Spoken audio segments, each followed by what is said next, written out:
And what a year.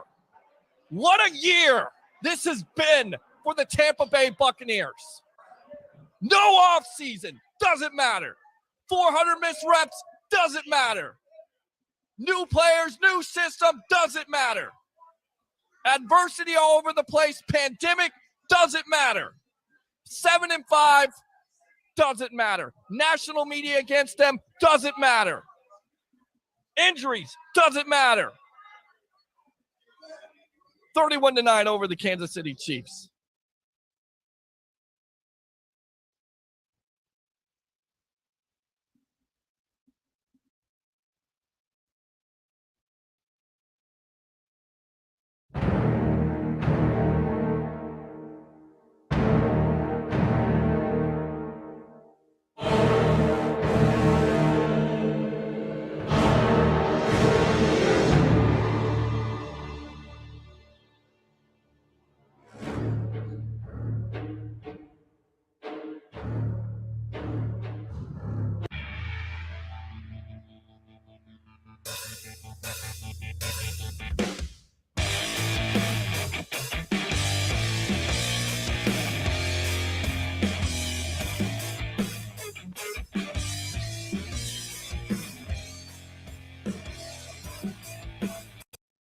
What's going on, guys? Welcome back to another edition of the Evolution of Sports Talk Television here on a happy hump day edition of the Sports Web. Happy anniversary, 3 years to the day your Tampa Bay Buccaneers won the Super Bowl 55 over the Kansas City Chiefs 31-9. I love that, right? Right? I love that. Gotta love that. Huh? So how do we start off this show? 3 things. You know them, you love them, you got to have them. Bring your passion, bring your excitement. Just don't bring any nonsense. So on tonight's show, we'll be talking about it. Where were you when the Bucs won the Super Bowl? What was your favorite memory from the game? I know that you want to give me a memory from the season. That's okay. You can do that. And where did you watch the game? 727-255-0391. It's 727-255-0391. Also, the Bucs have a new offensive coordinator and Liam Coen from Kentucky. What do you think of that move as he addressed the media yesterday? Some really good stuff out of there. The Bucs have been busy. But you know what? We got to go out to the phone lines. As I'm producing on air, you got to love it. Let's go out to the phone lines. Welcome to the Evolution. Happy 3-year anniversary as your Tampa Bay Buccaneers won Super Bowl 55 over the Kansas City Chiefs 31-9. Favorite memory? Where were you at? Welcome to the Evolution. What's going on? This is Derek Manic Buck Stevens of the Plunder. I was actually at the What the Buck tailgate, and me and my wife had a blast. I was literally just looking over the 275 pictures I took. Wow. And videos. Yeah, I was a lot of them towards the latter portion. The back third of them are really. I bet. And your favorite memory, because it's been popular tonight, Derek. And thanks a lot for calling in. As always, you do a great job with your show, The Plunder. We're going to have to definitely get you on in the future here on the Evolution of Sports Talk Television. Appreciate the support. But what's your favorite memory from that game? A lot of people said Antoine Winfield Jr. with the 2, of course, going back to the first game where Tyreek Hill completely dominates that Bucs secondary, flashing the 2. Antoine Winfield Jr. flashing the 2. Basically, a lot of Bucs fans knew that game was over. Was that your favorite memory from the game, or was it something else? No, when Gronk scored his second touchdown, I knew it was done. Yeah. Okay. I knew it was done. When Gronk scored that second touchdown, I'm a huge Gronk fan. And today I'm a huge, massive, he's probably one of my favorite players, arguably with Mike Evans and Levante David on the Bucs, Antoine Winfield I'm speaking of. Right. But those 2 touchdowns by him, I'm a big Gronk fan. I actually looked at the jerseys and was a big thing that day. I had the Gronk jersey on. I had my Gronk jersey on that day for the Super Bowl. And I said, he's going to have a big game. So of course he goes in and scores the first touchdown of the game, for the offense. Right. And then when he gets that second touchdown, I'm like, yeah, it's a done deal. Tom and Gronk's done scored twice. It's over. We're not even fully, warmed up yet. Right. So So that was probably my favorite part. I just snapped, went crazy. I started taking shots, and it was all uphill from there. I love it. I love it. Absolutely love it. Love the memories there. All right, give me your thoughts on this new offensive coordinator. And also, I was going to get to it. They just hired a special teams coach there from the Giants the past 6 seasons, Thomas McGahee. And then also they have a new offensive line coach from the Rams and Kevin Carberry. What do you make of all these moves by the Bucs? And then we're going to move on. You can use that second call if you want to. Like I said, we got to definitely get you on here. You do a great show there. I've watched it on Bucs Live. So, yeah, give me your thoughts on that. One of the main things that I've talked about this year on my show was continuity. Yeah. And a lot of these successful teams that go year in and year out and maintain that success are the ones that keep the coaches. Typically keep the same core staff. You'll have coordinators pop in and out and things like that. But the core staff, is always there. That continuity really builds. And the fact that they got a guy that basically spoke a different, it's like, Canellis was a northerner from America, and he's coming in as a southerner. You just got to learn the terminology, but pretty much the same thing, the same results, yes. by doing things very similarly and some a little differently. And I like that, in the NFL, I don't care if you know what I've got to do. I got to go out in there and execute. When I execute, nobody can stop me. Mm-hmm. That's the key we have to get to. His press conference, I watched the show with you and JP this morning as well. Yeah. And in his press conference from yesterday, he really spoke of things that really followed through on that concept. I think that's going to be huge for us. As far as the the coach from the Rams, look, I think first off, you got a guy that's battled day in and day out, Aaron Donald. Mm. He's trained people to beat Aaron Donald. Okay, so I think that's that's a very good, trait to come in and have with this group of guys, because I think if we add interior offensive line, which I think is a high priority this offseason via the draft or free agency, that's going to play a part in that, because that skill that he had to face all the time has made him educated as well, as the players that he's taught. So I really like what the organization's doing this offseason with the hires. I think they're key integral parts. We didn't just go get a flashy name like everybody wanted, even including myself at times. Sure. Heard a few names out there. I was like, ooh, everybody does. But I think what they did was hired the right guys. That is why we all love Jason Light. And I'm going to end it with that. Look, I love your show. You have a great night. I'm going to continue to watch. Keep going. Go Bucs. Yeah, go Bucs. Absolutely. How about them Bucs, and baby? Definitely use that second call, Derek. All right, my friend? All right, appreciate you right there. Curtis, I saw that you called in. If you want to call in and talk about your Tampa Bay Buccaneers, the moves they made the last couple days, tonight, Thomas McGahee, new special teams coach, 6 seasons with the Giants. What do you think about that? You got a new offensive line coach. You got a new offensive coordinator, Baker Mayfield, saying some things there. Let's go out to Curtis. Curtis, welcome to the Evolution. Happy 3-year anniversary as your Tampa Bay Buccaneers won Super Bowl 55 over who else? The Kansas City Chiefs, who, by the way, are in the Super Bowl this Sunday. Give me your favorite memory of the game. Tell me where you were at, and give me some thoughts on these moves the Bucs have made here the last couple of days. Welcome to the Evolution. All right. So first, I was at home, and I made like 200 wings. Okay, 200 wings. Yeah. Well, I had a bunch of people at my house.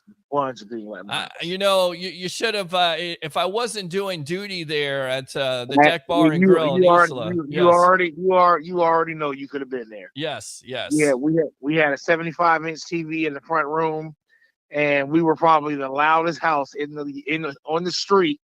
And every time the Bucs scored, we all ran outside and yelled Tampa real loud, and then people in the neighborhood were screaming back. Yeah. It was insane, bro. Like, Love it. Favorite memory. Yeah. The defense punching Patrick Mahomes. Was that not great? I mean, how many sacks in that game with Shaq Barrett and JPP and Sue? They haunted him. Mm-hmm. He probably still has nightmares of that damn night. Well, I think I don't think you've ever seen a defense shut down the Chiefs. No. I mean, that Bucs performance was perfect. It really was. Absolutely. I mean, 31-9. What else can you ask for? I mean, they had turnovers. No, you can't ask for anything more than what the Bucs defense gave you that night. Tremendous. That, and then the little small confrontation between Brady and Matthew. Mm-hmm. Yeah, because Matthew was pissed, and you could tell he was upset. Oh yeah. Yeah, but whatever, he'll get over it. So who cares? I'll never get over it. I don't think he'll ever get over it. And again, it was nice. And coming into that game, and I know that I had about 3 or 4 hours of sleep because the night before I stayed up, went out there with Tampa Bay Ray Kennedy. We did Top Golf. We interviewed celebrities like Doug Flutie and Hester. And I remember interviewing the offensive lineman from Jacksonville and Pittsburgh, and he said it best. As soon as Kansas City came into that game, not only with Mahomes being injured, but 2 of their starting offensive linemen out, I said, you know what? The Bucs can win this game. They can win this game. They can win this game easily. And as soon as Gronk scored a touchdown, I was like, okay, I'm feeling good about this because, that year, and Brady, throughout his Super Bowl career, has always had slow starts in the first quarter. And then you get to that second quarter and you start to feel good about that Bucs team in 2020. What else? And you got to give out a shout out to Carlton Davis on his performance against Tyreek Hill. Yeah, because that first game against Tyreek Hill, he got smoked. Yes, but he came back and he stood up and he did his damn job against that guy. You're exactly right. That team, man. That I was watching something and they were like,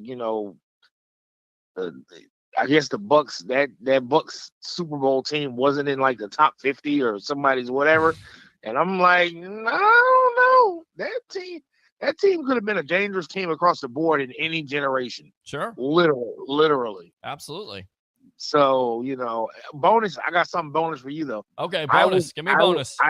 I was at Hooters on Gulf the Bay in Clearwater. Okay. For the Bucs' first Super Bowl. That was the original Hooters. So for the original Super Bowl. So why were you there? What's your memory from that game? Because a lot of people always remember the 92 yards to close down the vet. They really don't remember the Super Bowl, but I definitely remember the Super Bowl. I remember all the turnovers that were caused. I remember how dominant that defense was in the first half, how they got after Rich Gannon, Simeon Rice, and Warren Sapp, and it was just it was masterful job by the defense. And then on top of it, the offense, they did, Keenan McCardell, Michael Pittman rushing for 100 yards. We forget about that Super Bowl, but that was the first one. Pittman had a great performance. Yep. But again, just like the Brady Super Bowl, that defense was so dominant. It was so scary watching how good that defense really was. And that's why when we watched the latest Super Bowl 3 years ago, you were like, man, these Buccaneers teams are so dominant. Defenses are so dominant in the Super Bowl. Like it's crazy. So like, I remember Derek Brooks catching that pick six. That pick six to close out the game. To close out the game. Right. And Sapp ran down there and grabbed him. And I was like, yeah, this game is over with. Sure. This is done. There's no way they're coming back from this. That's it. Yeah, and Hooters was a freaking madhouse. Was it? Oh, it was. And I think I was like 18 years old. I think I was your age. I think I was, how old was I back then? That was like 22 years ago, Pete. Yeah, I'm telling you, man. I'm getting older and older by the year. All right. Listen, I had a birthday yesterday, bro. Happy birthday. Yeah. How old are you now? Oh, God. 38. 38? I'll take 38, man. I'm 45. Come on, you're not even 40 yet. Yo, no, but I got 4 kids. Well, damn, you're definitely a lot better off than me. That's for sure. So you're definitely you got 4 kids and you're not 40 yet, but you're taking care of it. You're the man. Yeah, you're the man. You know what? And the coaching signings, you know what? Yeah, you know what? I'm gonna say this. I was listening to the guy that was on before me. I've always been impressed with Jason Light. I've always, we look at some of the picks he made when it comes to Alberto Del Guay or whatever that kid's name was, and right, a couple of the other picks, and you're like, but overall, I mean, I can honestly say he's probably the best GM I've seen in Tampa Bay's history. Literally. Well, he's definitely becoming that. That's for sure. And then this free agency will be huge. For Jason Light to get Mike Evans done and Baker Mayfield and Antoine Winfield Jr. and Levante David and Tristan Wirfs re-sign. I mean, it is a big offseason for him. But I have no doubts about this Bucs team, because I definitely think there's no definite about it. They're in better cap shape than they were last year. And I refuse to believe that the sky is falling, because that's all the national media and some of the local media have been saying. Well, who did they get? Who did they lose? And it's like, no one. They don't lose anybody. I mean, what did they lose last year? Donovan Smith? Yeah, I get he's playing in the Super Bowl. Major loss? Nah, not really. Tristan Wirfs transitioned over there to the left side, became the best young left tackle. So let's say this, because we all know Donovan Mitchell. Yeah, Donovan Smith. Whatever his name is, right? If it wasn't for Pat Mahomes' mobility, that guy would get exposed every week. Sure. If Mahomes stood back there like a statue every week, Donovan Smith would get exposed every week. Oh yeah, because that's what the problem was last year. Right. Exactly. So, Curtis, I tell you what, you want to get your favorite co-host on here. My co-host, let's go ahead and get his music on. Here we go.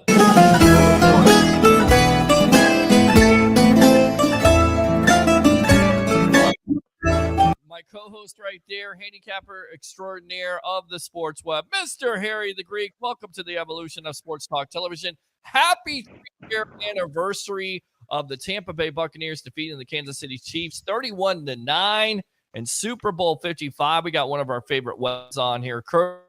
Curtis, say hi to Harry. What's going on? What's up, man?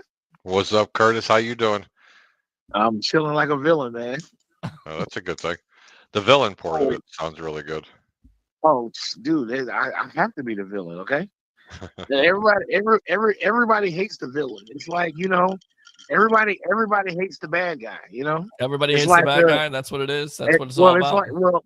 This Harry might not understand this, but it's like Roman Reigns. Everybody hates that guy, So. Well, who's Roman Reigns? Don't start talking to him about wrestling here, because he'll completely nod out here and start talking about Dick the Bruiser and all this other garbage. You know what, Harry, Dusty Rhodes. We love Harry and his Bears. Yes, and we know he's a low key Bucs fan. So Yeah. So. Yeah, I don't know what's going on with Harry right now. So let me get him out of here. We'll come back to him in just a moment. All right. So what do you think of the moves here? Hiring of Liam Coen. You got Thomas McGahee now, special teams coordinator, 6 seasons with the Giants, and Kevin Carberry, offensive line coach from the Rams. What do you think of these moves, especially Coen as the offensive coordinator coming from Kentucky? I actually like all the moves. Right. I honestly have to wait to see. Okay. Because like with the whole Dave Canales thing, the later we got into the season, the better we saw how that offense started to kickstart. Right. But let's see if we can hit the ground running this year, because that's always been the Bucs' problem. These slow starts. I don't want no slow starts. Agreed. Let's hit the ground running. Well, and then you hear his press conference yesterday. And again, it remains to be seen. It's just a press conference, but I like the fact that, and I know Harry's going to like this, that he was talking about the run game and talking about being balanced and having a marriage between that offense with passing and running the ball, of course, and having explosive plays there and using Chris Godwin where he intended he should be used in the first place, not outside, but inside to get him more opportunities. And it's not about plays, it's about players. That's the kind of offensive coordinator you want. I like Dave Canales. I just think, he had a learning curve. Dave who? Yeah, Dave Canales, the new head coach of the Carolina Panthers. I don't know. You got like some static or something going on. Me? There. Yeah. I don't know what's going on. Yeah. Well, hold on. Let me see. It's very. Let me turn your mic off. How about now? Does it still have static? I turned your mic off. It does. It still has. It does? Yeah. All right, I'm going to go ahead and log out, and I'm coming back. Bye. All right, bye-bye. There you go. So, I won't. Yes. Go ahead, brother. No. Yeah, I mean, like I said, Dave Canales had a learning curve last year. He never called plays in the NFL.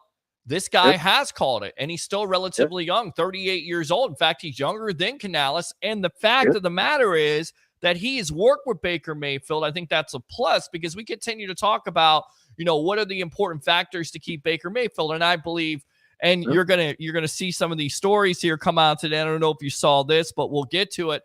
A hot mic situation where Baker is talking to Steve Young, and it certainly sounds like he's coming back to the Bucs. He's coming back. Yeah. So you know what? Yes.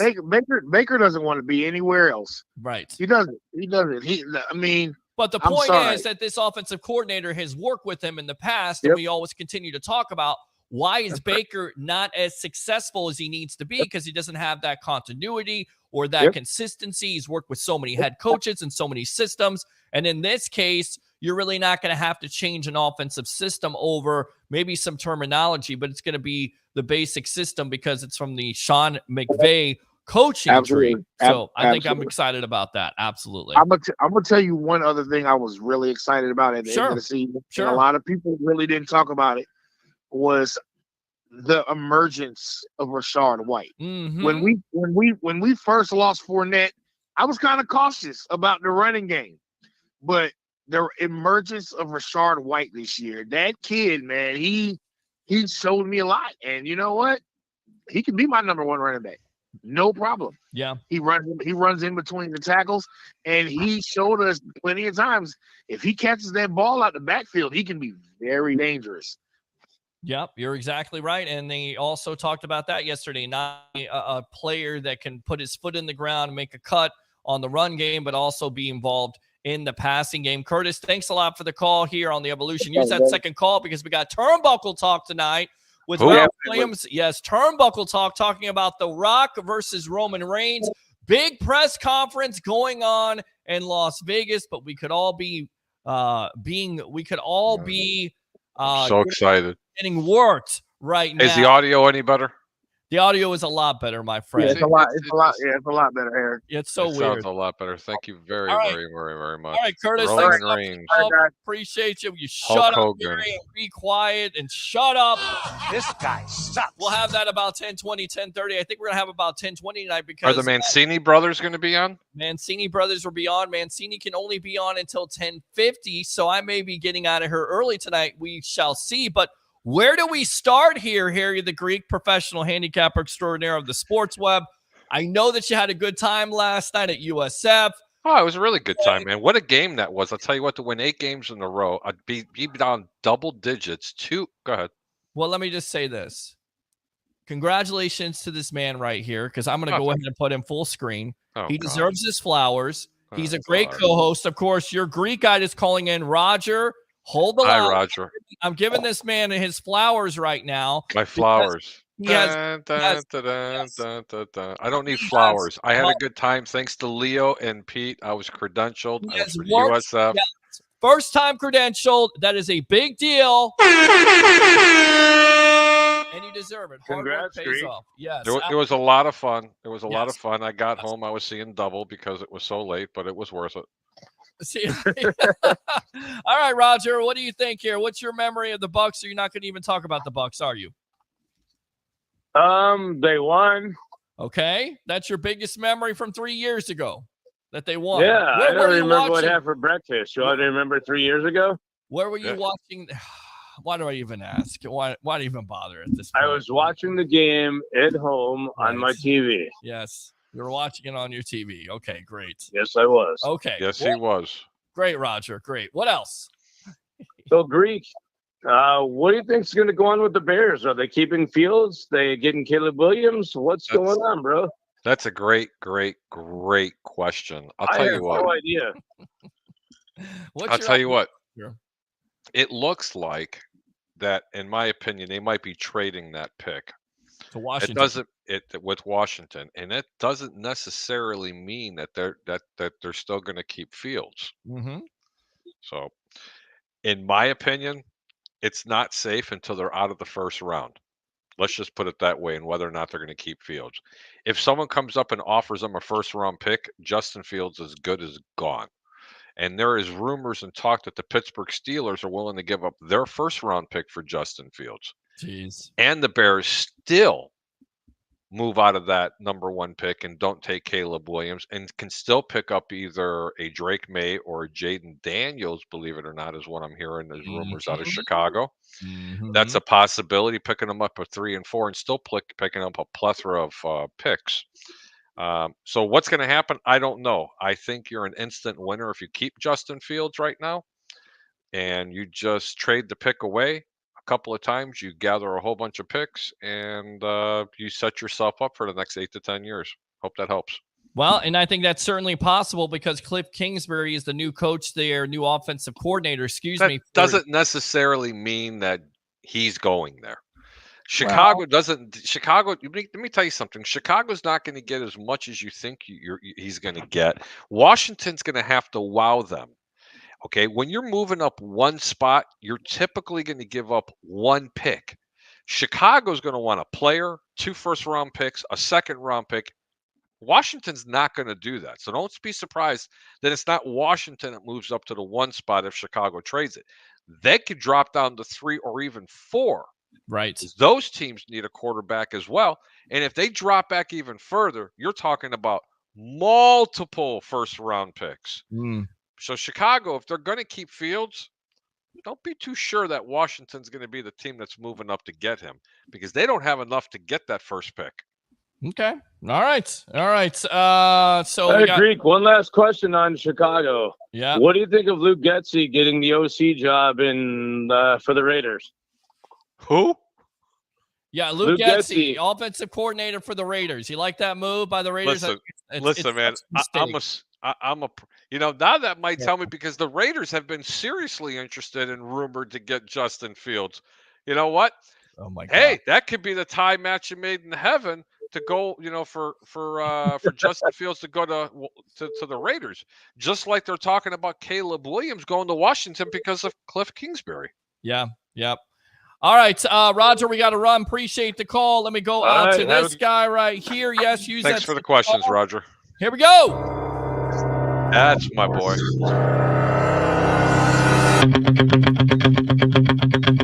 Former Coach Scout and now media member of Night Sports Productions, Amped Up Sports, calling us back here. Leo Haggerty on the phone lines here. 3-year anniversary for the Tampa Bay Buccaneers winning Super Bowl 55 over the Chiefs 31-9. First and foremost, before we start out with that, let's start out with that. Give me your favorite memory of that game and tell me where you were during that game. Welcome to the Sports Web. Oh, thank you for having me, guys. And I'm out here at my second home, USF Yingling Arena, right? Yes, yes. What are you doing? Watching women's basketball. Women's basketball night. Yeah. I need to be there. Well, you should have been. You're not there. Women playing basketball? Are you kidding me? Peter, yes, why are we doing a show? We're supposed to be out there. Well, because we're doing a show because we haven't done a show all week long. And because that's okay, buddy. No one told me that women's basketball was playing. They're a very good basketball team, by the way. Oh, no. I understand that. And look at that. And look at this. Alexander agrees because he's right there in the shot. So thank you, Alex, for coming into the shot there. Appreciate it. I don't know why you're coming in here. All right, Leo, go ahead. Sorry. My favorite memory has got to be the same as everybody's. Okay. When Winfield Jr. drops the deuce on Tyreek Hill. That's the best. I love that. I absolutely love that. And he gets penalized for it, but it's so well worth it because Tyreek Hill in the first matchup was just Peter, where were we for that game? We were at the Deck Bar and Grill in East Little. That's right. It was you. Oh, that's right. And I'm the one who was making predictions and stuff like that. And I actually told you how many yards. Oh, yeah. Yes, I remember we're that there. now. We were doing a pre-half and post-game edition and went on all night long. We got there at 3 o'clock. We got online at 3 o'clock and we stayed there until about 11:30. Was Roberto there that day? Yes, he was. There. Yes, Roberto was there. Yes. Who wasn't there? Alexander wasn't there. He was home. And I don't know why I said that. He's just hanging out right now. Leo wasn't there. No, Leo wasn't there. And it was a weird time, Leo, because you remember the pandemic going on. And I still feel like the Bucs What and pandemic? Yeah, there was a pandemic going on. COVID was running wild, if you will. We don't even know we were going to have sports that year. The flu.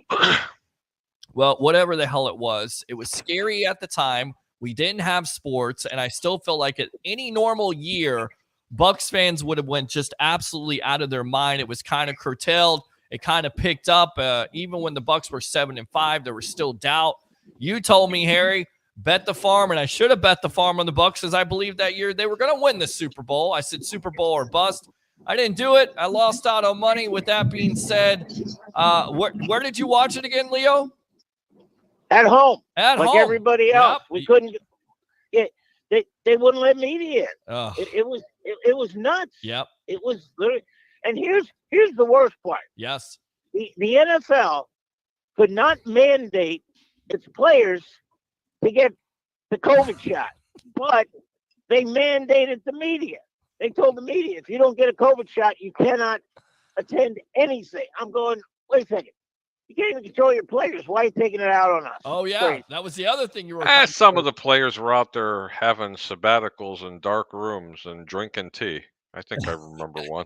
It's not Aaron What was his name? Oh, yeah, Aaron. That was not Aaron Rodgers that year, you idiot. I know it wasn't, but some of the players were doing that, right?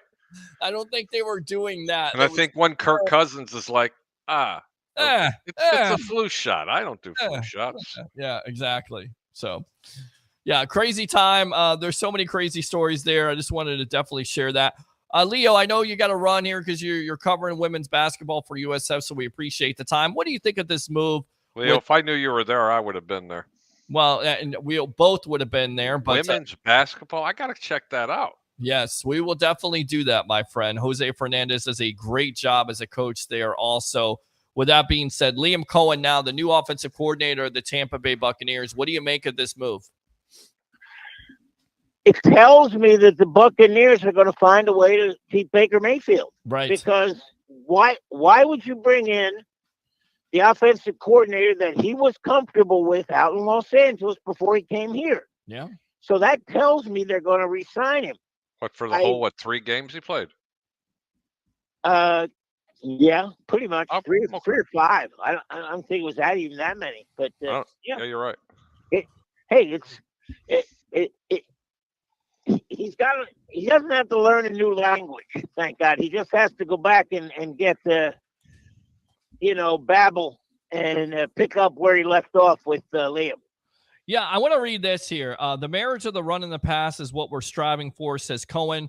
We're striving for balance, but to be explosive in both the run and the pass. That's something that I honestly take a lot of pride in.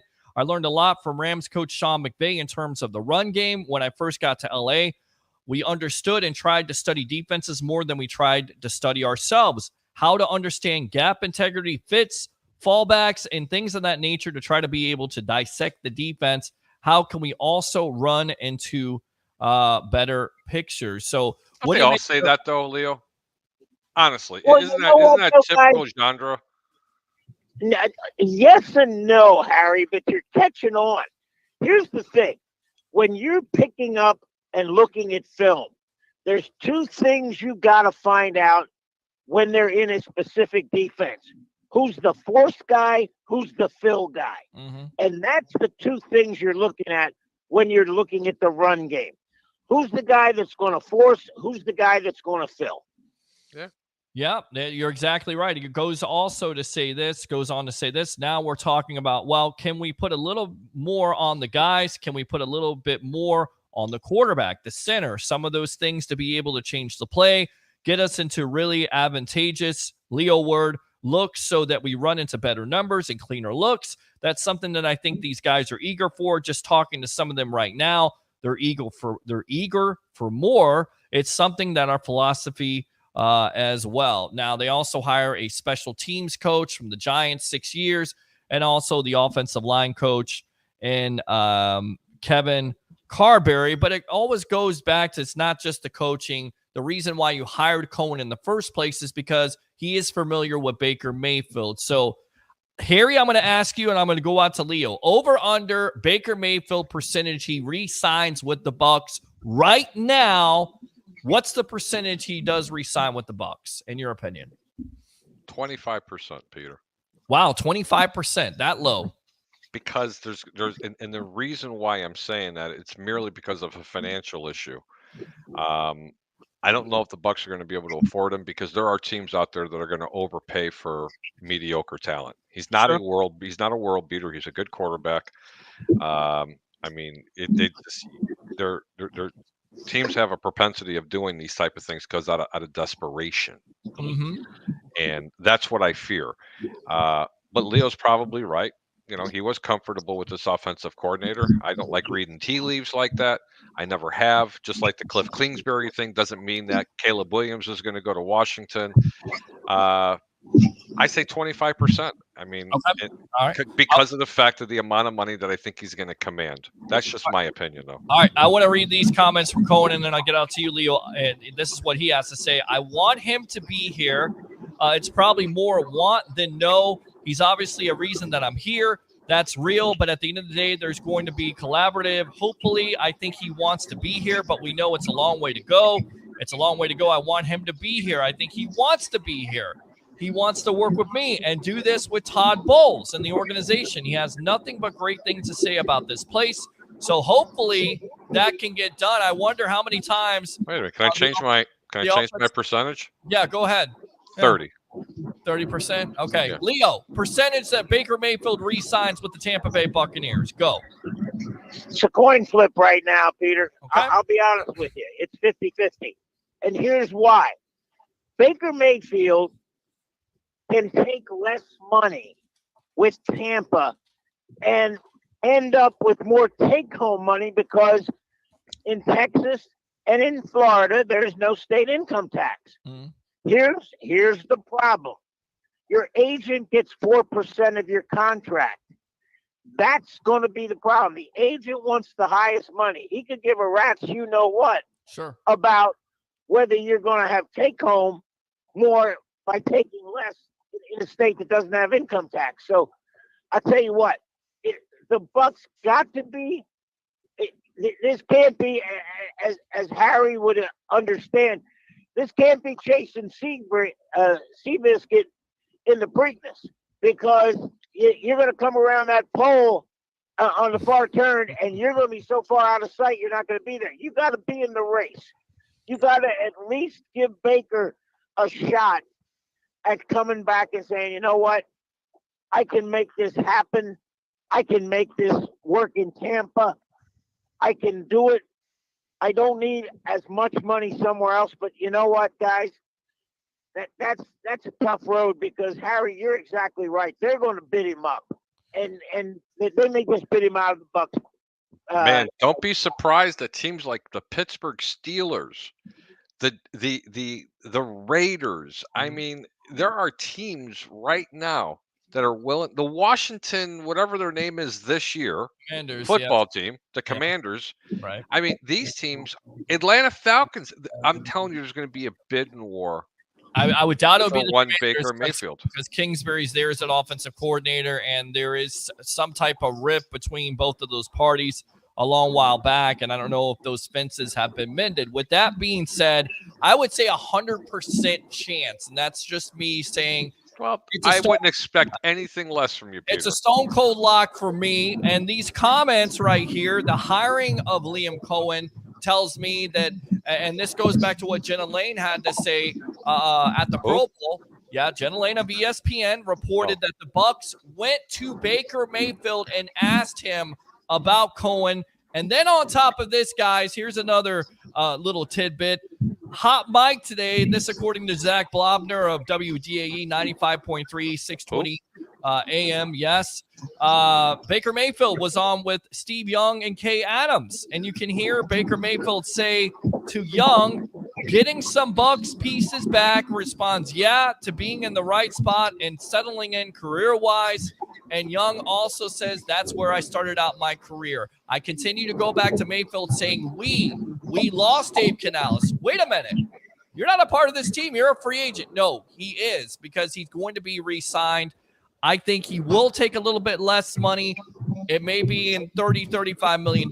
You could get 40 or 45 million. I think he takes less because he understands. So you think he'll drop? He'll leave here. You think he's going to stay if there's a $15 million per year difference? Let me repeat that. He has the capability of, for a 3-year deal. You think he's going to give up $45 million? Yes. No, you're wrong. Yes, I do. I think he will, and I think the Hey, reason Harry, why.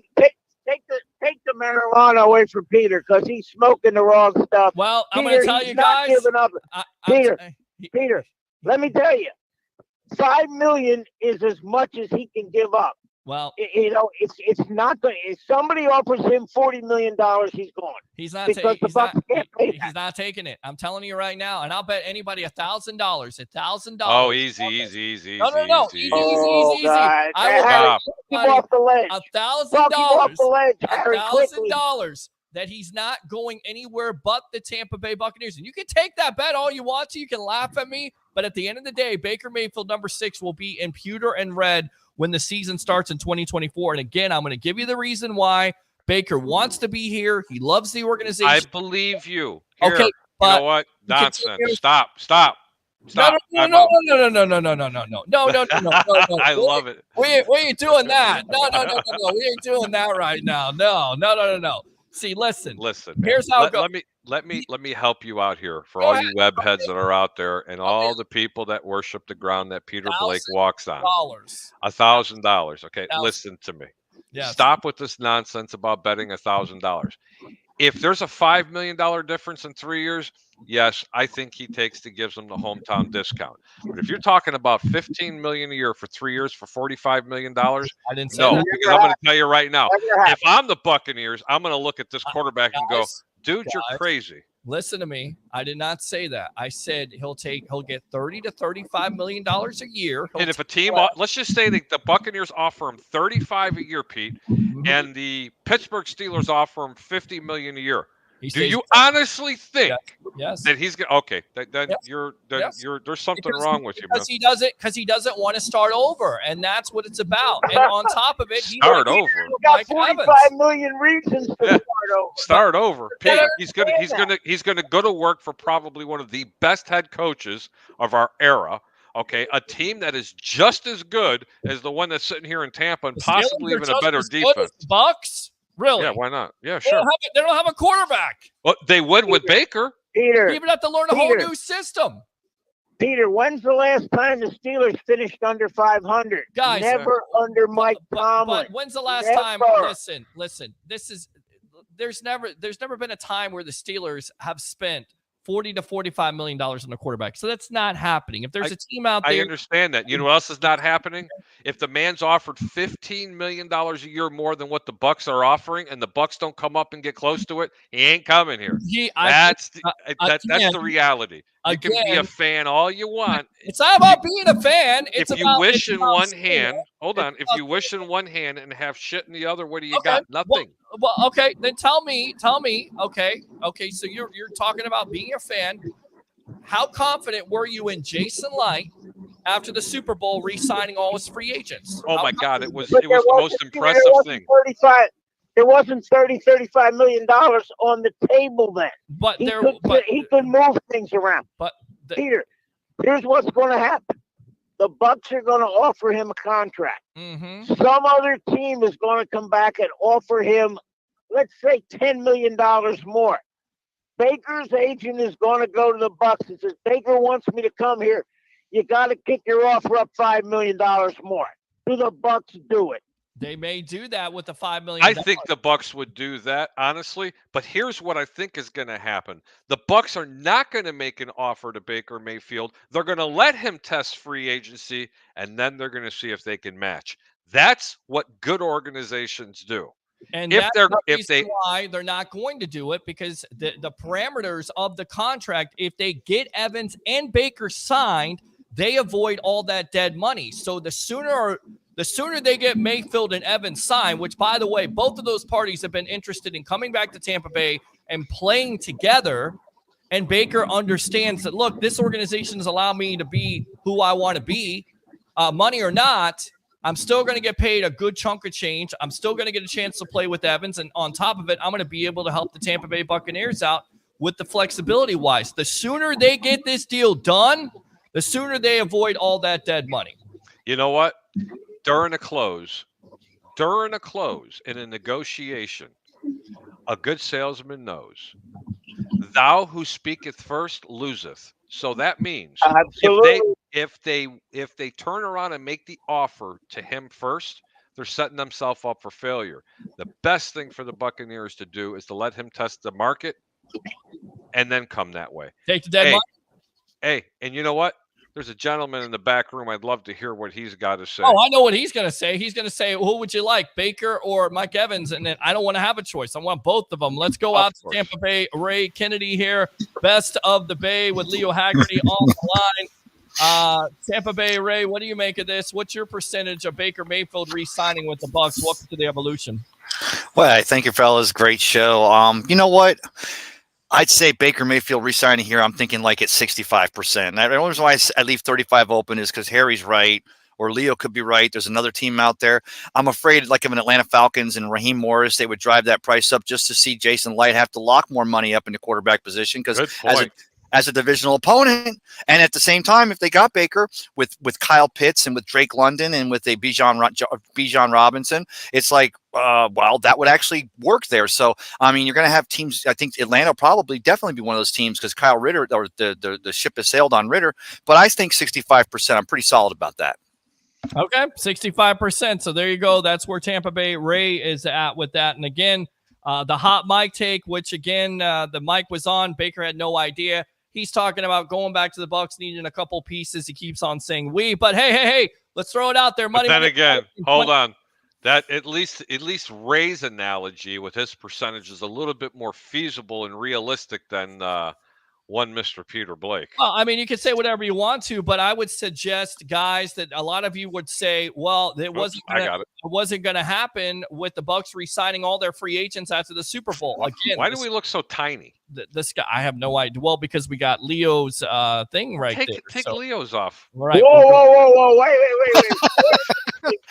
Hold on now. His lower third. My point. Hey, wait a minute. What was this? What's this about last night? The three of you had like a menage over at the Bulls, and I didn't get an invite over here.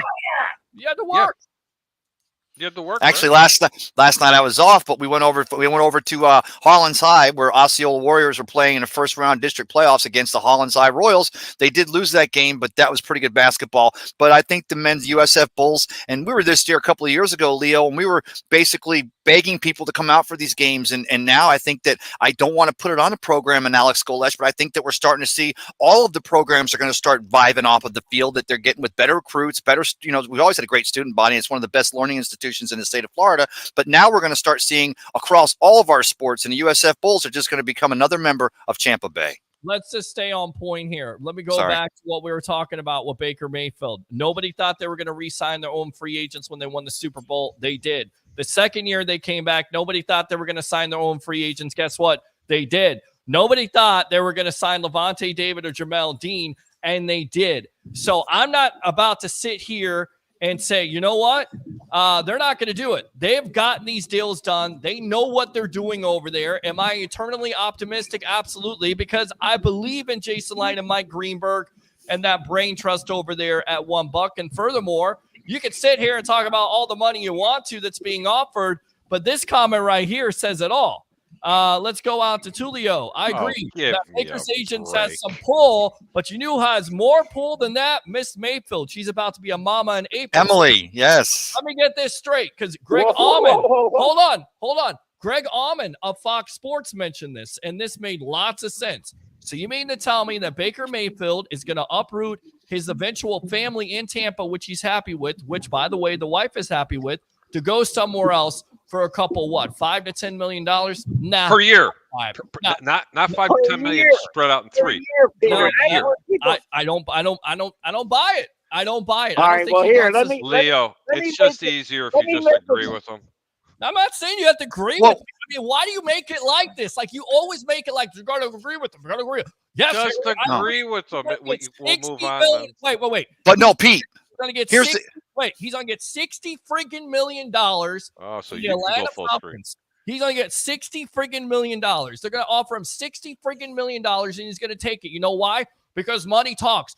It doesn't matter about the team. It doesn't matter about the organization, but you'd be the same freaking person that sat here and said the last 2 years when the Bucs won the Super Bowl, they had no chance to re-sign their own free agents, and yet they got it done. So I'm telling you right now, you can put your little percentage out there of 30 to 35%, and I'll raise you on that. I will bet you on that percentage will go off. Ray, stop freaking interrupting me. Damn, please stop interrupting me right now. You can put that percentage on the line because at the end of the day, Jason Light and the Brain Trust get it done, whether it's money, whether it's whatever team it is. And none of you, and I mean none of you on this panel thought they would do what they did after the Super Bowl, and they get it done every year. They're like Patrick Mahomes in the friggin' Super Bowl. No wide receivers. He still wins the Super Bowl, and that's why you can't rule him out. Leo, go ahead. Peter, you need to take a step back and listen. Right. Okay. Here. You're really going to do this now? When the Bucs re-signed all these people, there wasn't a major piece they had to resign. Okay. Now, so Tom Brady wasn't a major piece? No. See, Brady backed down because he was not the breadwinner in the family, so he could readjust his contract. Baker's the breadwinner in his family. Now, Jason Light and Mike Green, they got a number in mind. And I agree with Harry. They're not going to make an offer. They're not going to set the bar and let the 31 other teams take a shot at him. They're going to tell Baker, okay, fine. Come back to us with what you got. We'll see if we can match it. We'll see what we can do with it. And here's what the thing is. Peter, they've got a number in mind. And let's say it's $30 million. If they got to up that to 35, they're going to lose somebody because they're going to run out of money, or they're going to get to a point where they're going to have to sign Baker. They're going to have to sign Mike Evans. And now there's no money around to sign anybody else. Leo, if they cut Russell Gage, they get $11 million. I mean, those are the type of moves they can make. Like everybody's acting like they were in okay, Peter, now that's out of $35 million. Now you're down to $24 million. You still got to sign people. Mike Evans is going to cost you money. I get that. He's gonna take a lot less too. No, I didn't say that. Whoever said that? I know, but every player is going to command the major contract, Harry. I mean, they're not playing for Tom Brady, Pete. Right, There's a big difference here. They're not. They're playing for a team that actually did better than Tom Brady the year before. They're playing with the team that was only not hard to do. away from the. Not with this team. Not with this team. That was. I expected this team to play better this year, didn't I? Or did I not say that they would be better this year than they were for the Tom Brady team? You did, but when you're done patting yourself on the back and listen to what I have to say here, they were 1 game away from the NFC Championship and 2 games away from the Super Bowl. What I'm saying is it's unfinished business. So with what you're saying is, well, free agents are all the same. They're going to take the most money. If Atlanta offers them the most money, they'll go there. Not necessarily, because it may not just be about money. Can I talk? Sure. Yeah, sure. Go ahead. Go ahead. So you got a team that brought Tom Brady. Now, Tom Brady came in during COVID, locked it down. They went over to, Berkeley Prep, and they locked it down. You got Baker Mayfield comes in. They get to the divisional round. But Jason Light's shown a penchant, Leo word almost, to have a team ready, locked and loaded, to bring in a veteran quarterback, mix it up. We got another new OC. Okay, Baker, we got an OC from the Rams. He plays for you. The only way Baker's not a Buccaneer in 2024 is if his camp comes back and they put a hard line in the sand and they say, hey, Pittsburgh's offering $50 million, or the Atlanta Falcons are offering $50 million, and Jason Light's going to go, hello, Kirk Cousins, hello, Ryan Tannehill, hello, Jacoby Brissett, all free agent quarterbacks, hello, Tyrod Taylor, hello, Marcus Mariota. Well, that's not. But he's going to call these guys, even Jameis Winston. He's going to say, I have a locked and loaded team. I want to re-sign Tristan Wirfs. I want to re-sign Vita Vea. I want to maybe bring back Devin White, but not for $20 million a year. I can't afford a $50 million Baker. The only way Baker's not here in 2024 is if his camp goes too high, and I believe that Jason Light will put a line in the sand, because even though they're all about selling tickets at Raymond James, the fact of the matter is you commit too much to the quarterback position, unless it's a 2-year with 1 out or something like that with a big number, then the Buccaneers hamstring themselves for the future. And we got lucky this time, guys. $80 million we ate last year, but we had a strong strong team. That team may not be as strong in 2 years. We get in that situation again, and now we are rebuilding and not reloading. They didn't get And lucky last year. They and took here $80 million.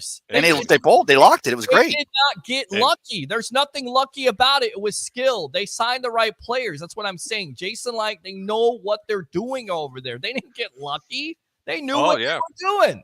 Yes, they knew what they were doing. Preach Leo, on, Peter. Okay, yeah, I will. Leo, go ahead and give me your thoughts on Sunday, Kansas City versus San Francisco, and I'll get you out of here on that. Well, you know what, guys? I'm done betting against Patrick Mahomes. I mean, it's like betting against Michael Jordan. It's like betting against Jason Light and the Bucs organization. You're right. Just shut up, Harry. You're an idiot. Bro, I mean, Leo, hold on. You got to hear this, okay, man? Seriously. In front of you, Pete, is this thing called a forest, but you can't see it through the trees that you're looking at. Anybody that says it's 100% guarantee they're coming here, and you don't think that we're all looking at you going, dude, put the pot down. Stop rolling it because you're rolling a big fatty. That's all right. I tell you right now, I hope you keep that same energy when he does re-sign with the Bucs. Buddy, I'll be happy if he does. You act like I don't want him to sign. I'm just being a realistic person. Good. I know you're being a realistic person. I know what you're doing. You're not. Sorry. I'm a realistic person. I think the Bucs won't sign anybody. Hold on. Don't go full screen. Don't you do it. I don't think the Bucs will re-sign any of their free agents in the Super Bowl. Guess what? They do. I don't think they're going to do that again. I'm being realistic here. I'm going to be realistic. Make all kinds of bets, make money, take trips to Costa Rica, Dominican Republic, and El Segundo there. Hey, don't do me a favor. Don't hate the player, little brother. Hate the game. Because I'll tell you what. You or anybody else want to challenge me when it comes to anything with wagering and that little pun you just threw at me? I'll tell you something. Your little 97 white Mustang will be sitting in the river somewhere. Don't mess with the Greek Mustang. Okay, I was trying to give it a little bit of credit. Okay, there, Hot Rod. You're right there, Hot Rod. And I'll tell you right now, I'll take you to task on it. I'll take a bet on the Tampa Bay Buccaneers re-signing Baker Mayfield with your realistic ass. But I hope they sign him, but he ain't coming to Tampa. I hope they do too. I hope they sign him, but they're not going to take 15. He's not going to take 15 million a year less. I never said he'd take $15 million less. I said no. Wait a minute. Let's go back 3 months ago. You said he wasn't going to sign for more than 15 million. Value at the time, to be fair, value at the time was a little bit less. So now you're up to 35. Can I hear 40? Anybody got 40? Anybody got 40? Yeah, that's sold to that guy. All right, Leo, thoughts on that? Patrick Mahomes taking him seriously on that? And you're right. That is why I do go to Costa Rica and the DR. Go to El Segundo for all I care. Don't hate the player, bro. Hate the game. Great. I'm happy. There's two things that really stick out to me here. Yes. One, Mahomes is going to probably play really well. And two, Shanahan has cost 2 franchises Super Bowls already because of his bonehead decisions. I think it's going to happen again. I think you got the Chiefs, and they're going to win 31-24. All right, 31-24, Chiefs over the San Francisco 49ers. I like it, Legend. Enjoy the game. Thanks a lot for the time, and we shall revisit this debate that keeps on going until I think they're going to re-sign him a couple weeks from now because they're going to save themselves some money. They don't want to get that cap hit. So we'll see. We'll definitely revisit this conversation again, Legend. Thanks a lot for your time here on The Evolution. All right? Take care, guys. And, hey, we'll see you out at USF at one of these games coming up, Harry. Absolutely. See you, Leo. See you, buddy. Let's go out to one of our favorite webheads here. Let's go out to Mr. Alex Dunster. Welcome to The Evolution. You're on with yours truly, along with Harry the Greek, professional handicapper extraordinaire who takes... He's innocent. El Segundo. He didn't do it, man. Don't believe it. And Tampa Bay Ray Kennedy, best of the Bay. Having a good time tonight, my friend. Guys, first of all, thank you as always. It's always a pleasure. But listen, I have to jump in as a fan perspective on this debate real quick. Would you mind? Sure. No, not at all. Go right ahead, Alex. We don't have a choice, but go ahead. I do want to say that, first of all, kudos to the Buccaneers. I think they did a very great job hiring our new offensive coordinator. I think that was a great pick. what he did at the University of Kentucky and what he's done in the SEC or the SEC or whatever. I'm getting a little confused. I did some research on him. Great coach. Did some work with Baker, couple teams. But I think the Buccaneers picked a very good offensive coordinator. For all of those upset about Dave Canales, me as a personal standpoint, I will never put down a coach getting an opportunity as a head coach. So I'm happy for Dave Canales. I wish it wasn't a division rival, but I am happy for Dave Canales. But going into that, talking about Baker Mayfield for a minute, you guys all made some fantastic points. It's going to come down to two things. I do think the Buccaneers will absolutely re-sign Baker. If I had to put a percentage on it, 99.9%. The reason why is because I don't believe this organization is in a standpoint to start all over with another quarterback situation and build again from there.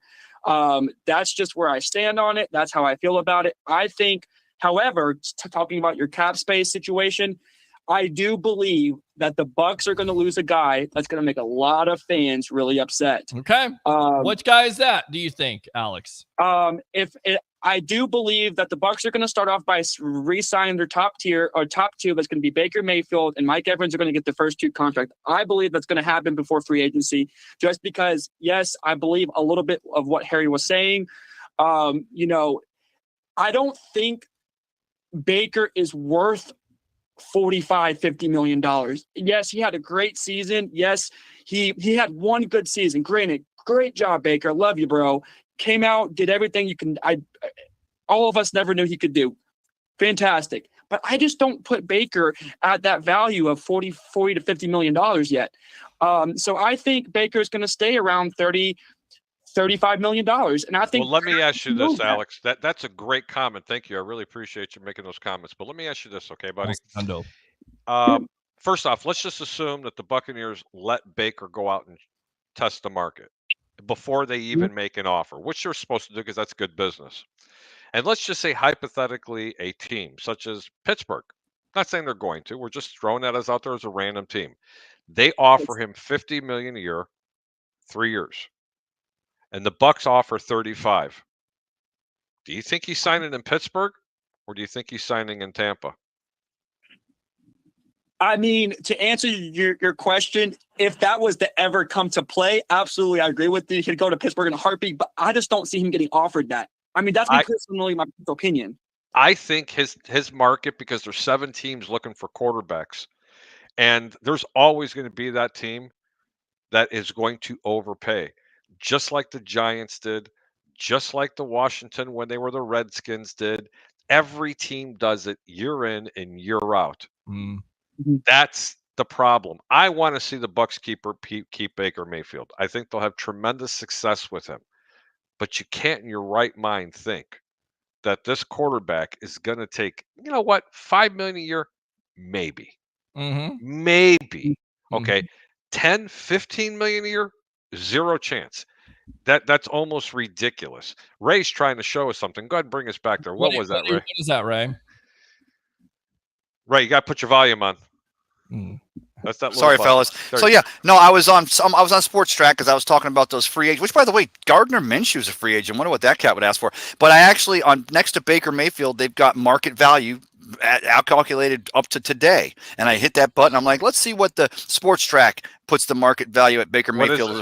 $27.1 million. I think that's right on the money, guys. I think that, and I'm not saying if Baker takes you to the Super Bowl, he's worth $100 million. He's worth $1 billion. But I'm saying is that the market Jones is worth 50. Just think about that. I got to keep bringing that up. The Giants screwed up when they gave That's my point. Every team does that. Yeah, but it was a running back that they screwed up. They franchised Saquon Barkley, and they told the other 51 dogs in the locker room that we're going to give the tall kid from North Carolina, who was brought in by our last GM, Gettleman, who came from Carolina and screwed up. We're going to give him the $170 million contract, and we're going to go ahead and Saquon Barkley. We're going to franchise and give him 10. That's the reason why the Giants season was over before it ever started. And I made that call back in July with my guy at work who's a Giants fan. Yeah, and you too, Harry. I said, you don't franchise Saquon and give Daniel Jones that money. If anything, you give Saquon the love at least more love than just a franchise, and then you work with Daniel Jones. But, you know, the thing is, everybody keeps using Daniel Jones as a marker. No, there's bad contracts all over the league. All I'm the talking time. But this Buccaneers team, they've got money invested in the Vita Vea and the back end, and they got to get a Winfield re-signed, and you got Wirfs, and you got dogs on the offensive line. You got one of the best kickers, if not the best kickers in the NFC, and you also have the best punter. I mean, they're not going to – you got to realize Baker. If Baker's got him going to be here because he wants to be here, and I don't believe it's $15 million, but I guarantee you that he will be offered more by another team, but he will accept and stay in Tampa Bay. That prediction I can come and make. There you go. All right, and I will say this. You made the point, Harry. Teams do overpay. You know what teams do? When they overpay? Because they're bad teams. That's why they overpay. They have to overpay. Alex, what else? Guys, and going back to everything you said, Harry, to answer your initial question, absolutely. I mean, if I was an everyday person on a job and the job offered me $20 more an hour, example, for an average person, I would take that in a heartbeat. So, yes, you're absolutely right. But I just don't see teams going out here and offering him that. And I think Baker knows that. I think Baker is a very smart, intelligent, and amazing guy that he knows that I'm worth $30 million, example. And the Buccaneers know that too. Granted, hats off to Baker. He did great this season. But I just not bad for a guy that came in for $4 million plus incentives. Agree. Not bad. Not bad for a guy that we were talking about 4 months ago, not even, and saying this guy was going to, everybody's saying he's going to sign for 10 or 15 million. And I said, pump your brakes, 25, 30. And then comeback player of the year. Sorry. And then it's just going to keep going. Let me tell you something. It's a great story. It's an unbelievable story. But the bottom line is this. You're right. Even bad teams need quarterbacks, and it's going to be about the money. It's going to be a hard one to close. But maybe, just maybe, these NFL owners and GMs will think the same way that the pundits did about the Tampa Bay Buccaneers in the preseason and said this team wouldn't win more than 4 ball games, and that Baker's really washed up. And it was just a fluke that he had that. And just maybe these teams won't make a significant offer, and he will fall into the Tampa Bay Buccaneers' laps. That's the optimistic side of me talking, not the realistic side. I would just say that I think they get the deal done before free agency starts because, again. So you think they're going to offer him or let him shop? I think they offer him. I think they offer him up, and That's and a they bad move. And the reason why they do it is because of the salary. Unless it's big enough, though. Of dead money, the dead money that they would have to incur, and I need to get a capologist on this. Alex, we got to run. I've got another call here. Let me go out to the Chicago Connection. Mr. Travis Faley, welcome to the Evolution. My boy. You're on with yours truly, along with Mr. Harry the Greek, and of course, Tampa Bay Ray Kennedy. What do you have to say? The room got smarter. Do I need to come out there and be the referee between the Peter Blake and the Harry Berg today? Because it's a little bit caustic, guys. It's a little bit hostile. I don't know what's going on between you two, but hey.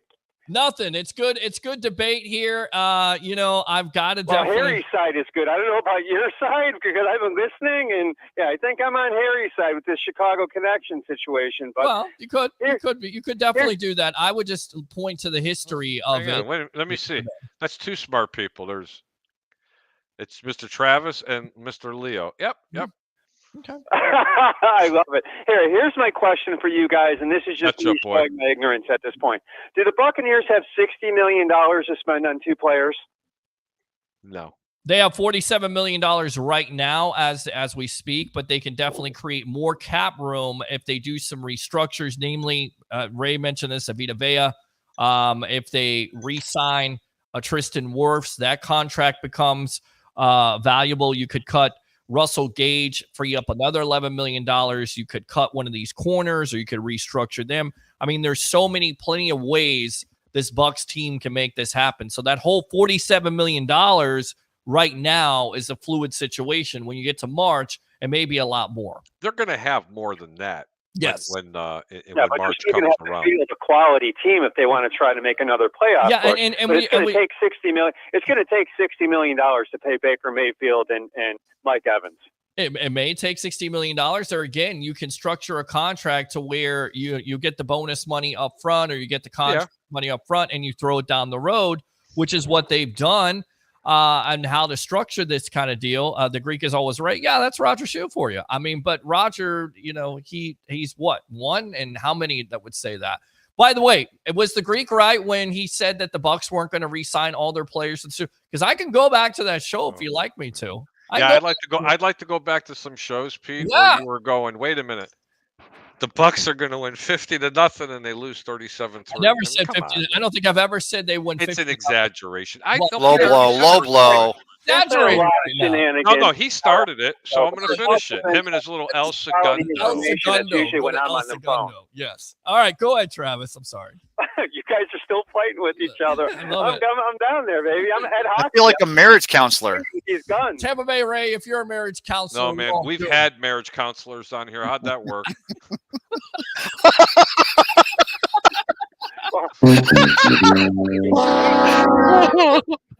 Inside joke. Yes. Woo. Yes. Larry Bumgardner, who was used to be a part of this. He's a good dude, man. I like that guy. We need to get him on. He did not know what to think about me, though. I used to just poke. And he's like, it'll go away if I just ignore it. Man. I just farted louder. That was all. Soundboard Willie. Let's really talk some brass tacks. I'm not sure if you guys have been talking about the Super Bowl. I just turned on the floor a little absolutely. bit. Well, you have an intelligent question, or do you want to talk about percentages at being 100% they're signing Baker Listen, Mayfield? I just threw it out there. I think highly of the opportunity there. Of course, again, the hot mic situation where he's talking to Steve Young saying, we just need to get some pieces and some weapons. You don't say we if you're going somewhere else. With that being said, what did you think of the Bucs hire of this offensive coordinator? Do you have any thoughts on that? And then you can talk about Super Bowl 58 if you want to. Well, they got a lot of work to do, guys. They got a lot of people to hire. I don't know. You said that he had worked with Baker once in the past, so that's a big positive, and that would lead me to believe that he's pushing to re-sign with the Bucs. But it all turns into a money situation. And are they going to have the $25 million that Mike Evans is going to want? Anywhere between 23 and 25, and if he doesn't get it from the Bucs, he's getting it from somewhere else. Chicago. You know that. Harry knows that for sure. Well, you get it from Houston, you get it from Kansas City, which is a nightmare scenario. I mean, Bears are not giving him $23 million, Harry, but it would be, apropos for this Bears football team, which I have no faith and confidence in, to do the right thing. That's true. Hey, Harry, this is for you. I was listening to Mad Dog today, and he was interviewing Jim McMahon. If you get the opportunity to listen to that interview, it's pretty fantastic. So, quick story for you guys, and I'm repeating what Jim said today. So he gets off the plane, right? 5 hours after being drafted, and he flies into Chicago. I know the story. To meet old man Hallis, and he's in the limo, and he's pounding back a few beers. Hold on, he's got his feet. You got to paint the picture right. He's got his feet up on his desk. Ditka's to his right. Hallis is in the middle. Buddy Ryan's to his left, and one of the McCaskies are sitting behind him. And George Hallis looks over. He didn't say it. He didn't say that today. That's interesting. Okay, go ahead. George Hallis looks right over at him and goes, "You're not here to impress anybody, aren't you?" And McMahon takes a sip of his Budweiser out of his little six-pack coolie can, quote unquote. "Fuck no, coach. I'm here to play football." It was unbelievable. And that's the truth. Hallis gave him the contract, and he said he threw it back. He saw one number, and he threw the contract back at him because he thought he was going to possibly go and play at the USFL because the USFL was the upstart league at that time, and he thought he was going to get monster money, but he ended up going back and telling Hallis that he would play for that contract. Well, Travis, do you also remember when he was getting the contract, when he was trying to make him sign it? Hallis, before he's handing it to him, he's got this piece of paper in his hand. I'm going to go ahead and draw it out to you. He's got this piece of paper, and he's like, all right, well, Jim, you had a good career in university. He says, but, you're kind of blind in one eye. You have a hip problem. You already had that knee problem, and your one hand hurts. We heard you don't get an erection 2 or 3 times a week. It's this, it's that, whatever. And Jim's like, what the hell did you sign me for? Exactly. What did you sign me for? And that was George Hallis. Today, but it was a great interview. I digress. But, hey, I think, Pete, I don't know a lot about the guy, but all I know is that nobody was talking about one thing with this Kansas City team. Everything's about Mahomes and the running game and some pieces of the defense. But the matchup, guys, Taylor Swift. Two lockdown corners that Kansas City has going up against that wide receiving crew and Ayuk and Debo. Yeah, no, you're exactly right, and that defense has improved. And I get tired of going against Patrick Mahomes, and I don't care about Taylor Swift and all. I love the Kansas City Swifties. I just don't care about it. It doesn't matter to me. What matters is between the lines, and Kansas City's gotten better defensively. You're exactly right on that back end. With them being good up front, it gives them that opportunity to be aggressive in that back end, and I think that's the matchup you got to look at, and then also. Brock Purdy versus, a good defense. Can he overcome it? We saw him against Green Bay, not necessarily the best game. We saw him against the Lions, not necessarily the best half, and they're able to rally. They should have lost the Green Bay game. Sure. They should have lost the Detroit game, but Dan Campbell lost his freaking mind. Yep. Know it. I know it. Everybody that watches the game knew it. Even Detroit fans knew it. Like, come on, man. You got to. Shoulda, coulda. Woulda. Coulda. Absolutely. Yep. All right. So are you guys gonna do another show before the Super Bowl, or what's the schedule for you guys? We'll see what happens. Well, usually on Friday night we get the fans' reaction. Don't worry, Ray can find any fan from anywhere in the world. Oh, you like the Les Miserables from Brazil? Hey, come here.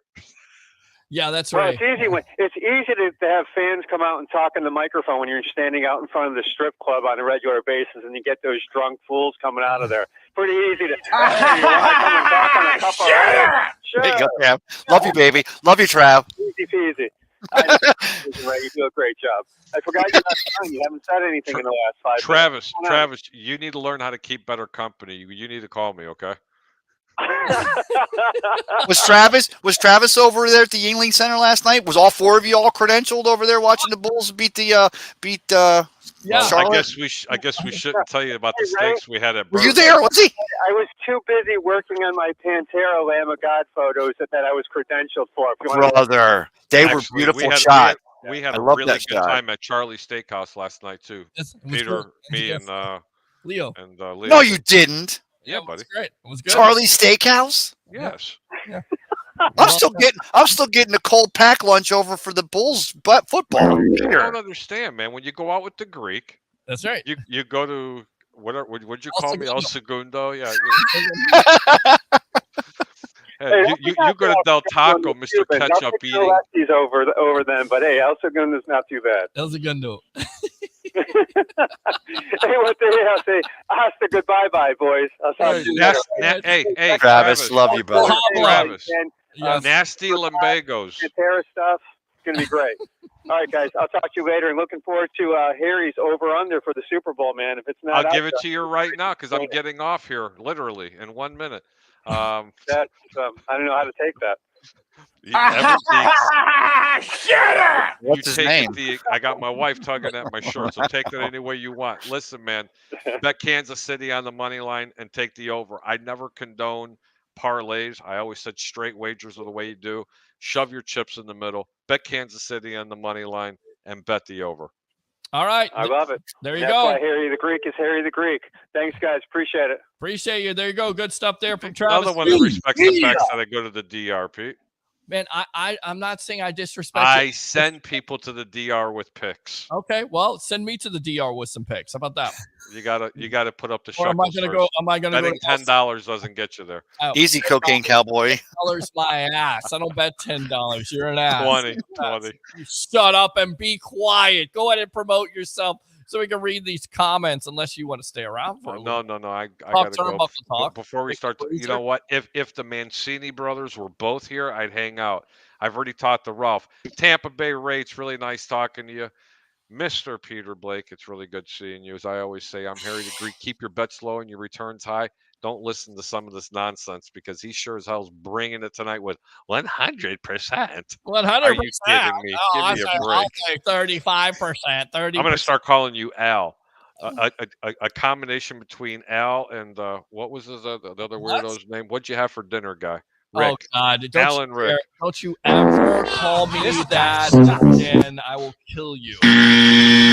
I kill How you. about Ray, you? have a really good evening. Seriously, guys, thanks you for tuning in. Thanks for putting up with our nonsense. It's always good banter.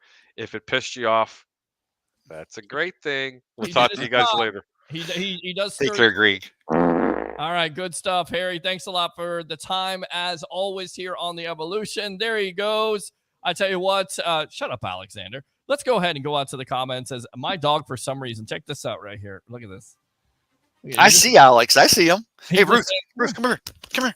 He Look at just- this. out. I got All right, let's Ruth. go out to I see. Let's go out to the phone lines here. Let's get out to this guy. Damn it, Jim, what the hell is the matter with you? Jim, welcome to the Evolution. You're on with yours truly, along with Best of the Bay, Tampa Bay, Ray Kennedy. Go. Oh, what up? What up, man? Oh, nothing much. Hey, Harry think that Baker, somebody gonna throw a bunch of money at Baker, huh? Yeah, he thinks about $45 million.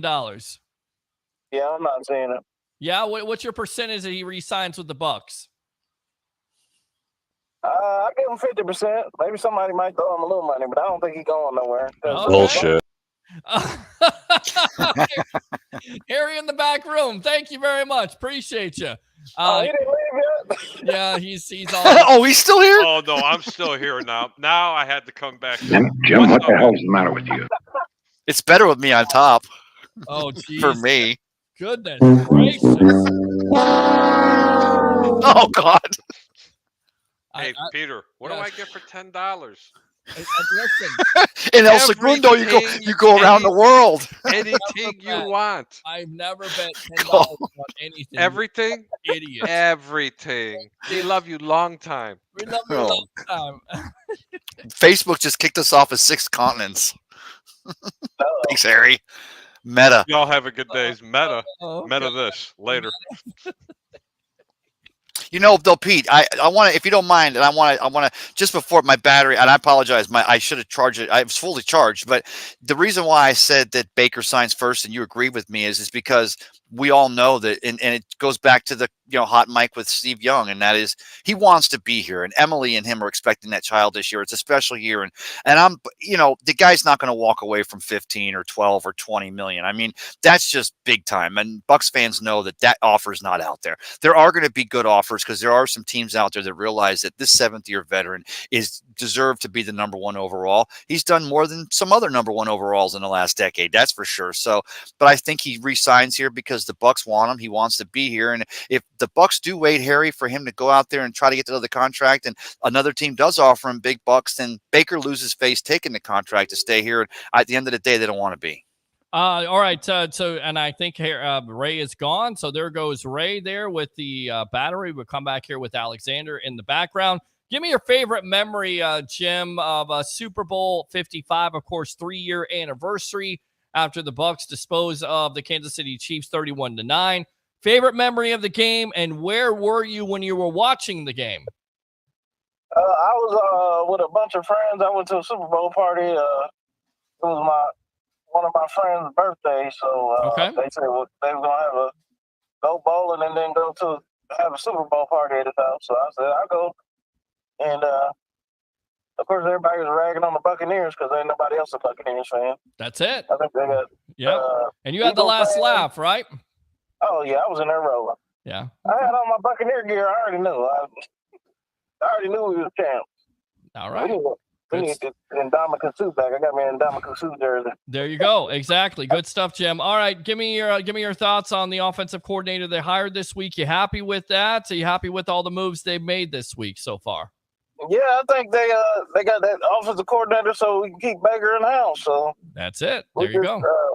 That's why I said 100%. So I was listening to JP and y'all earlier, and I seen that interview, but he was saying he was good with Baker and the other team, and what was it, the Rams days together? Yep, they were. They were with the Rams. Yep, absolutely. They worked together with the Rams. Good stuff. All right, Jim, appreciate the call as always. Let me give it the Macho Man. Yeah. Thanks a lot for the call. Use that second call if you want to. All right, my friend? All right.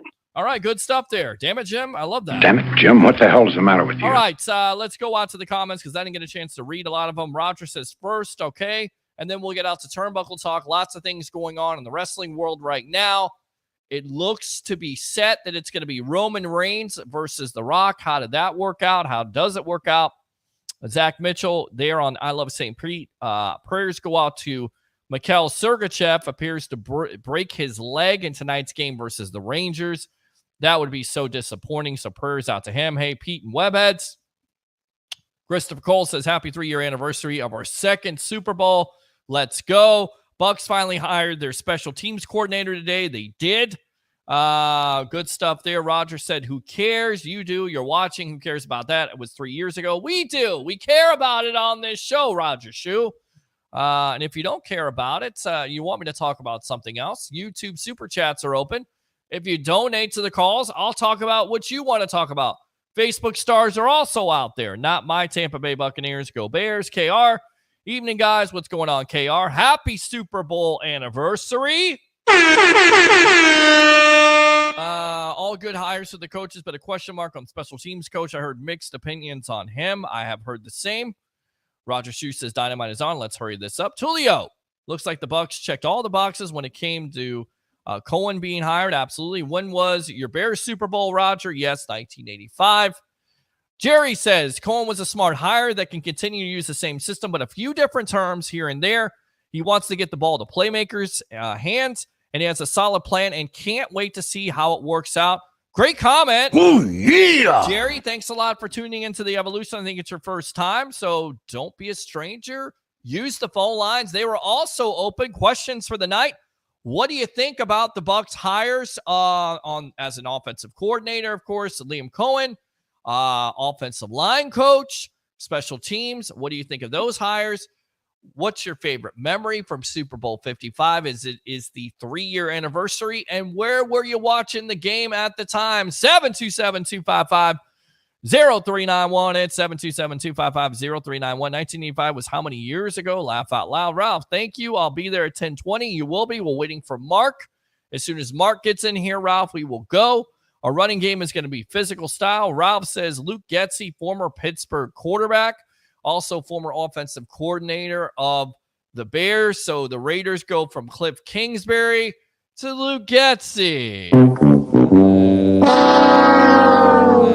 Okay. Cole says the 2 sign there. I think that's a lot of people's memories. The Kansas City Swifties lose. Christopher Cole says, I completely forgot about USF women's basketball game. Absolutely. Cole says 65 to 70% chance Baker comes back to Tampa. I like that. Oh, yeah. Again, maybe I'm being too optimistic about this, but you know me. You know how I am.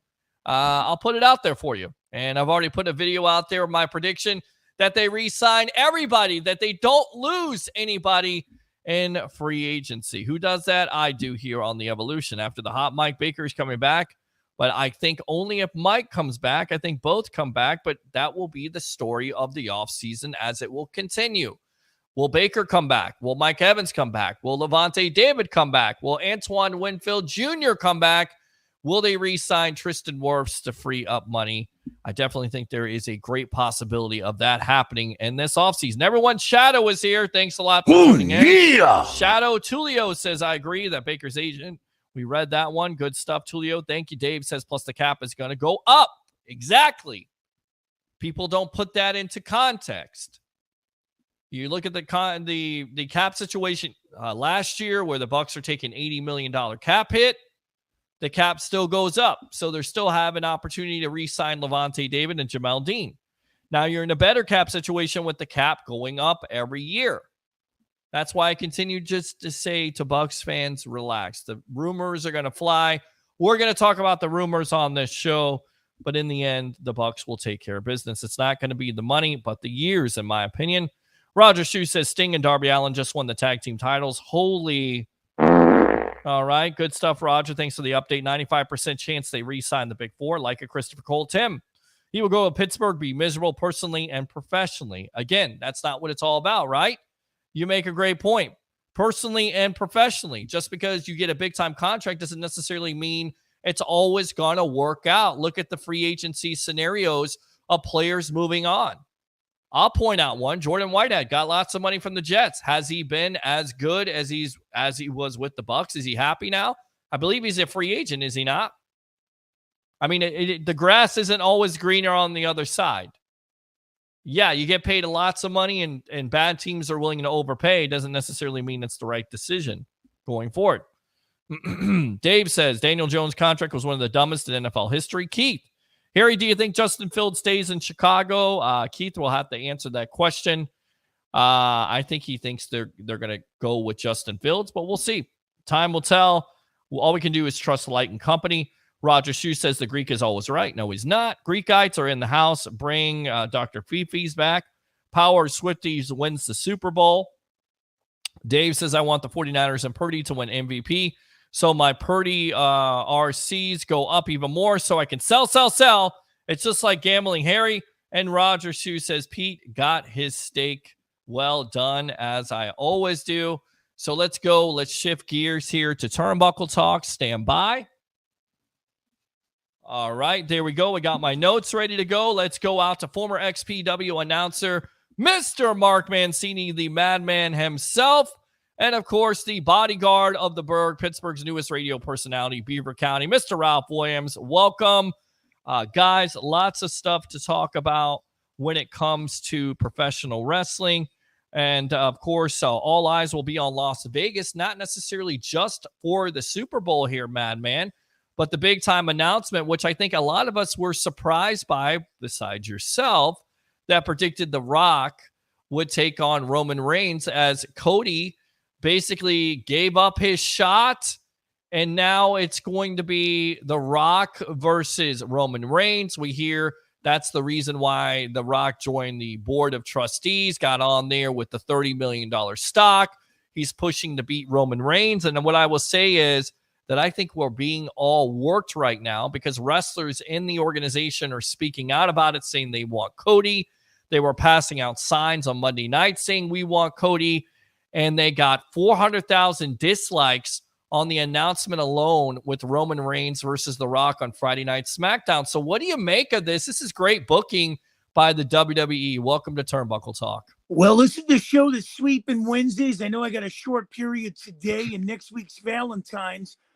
But man, oh man, I am so blessed to do it with you guys each and every week. I called it. I figured it out. XM always says I'm the world's worst handicapper, but sometimes I can pull something out of left field. And I kind of thought to myself, it doesn't matter what Cody Rhodes wants. It doesn't matter what them back wrestlers want that are sitting in the parking lot. All that matters is it's a money train. Controversy equals cash. And boy, I'll tell you, the people's champ coming to settle differences is with his cousin. This is a classic, man. This is what Philadelphia wanted. This is what LA should have got, but they didn't. Now they pushed it into Philly.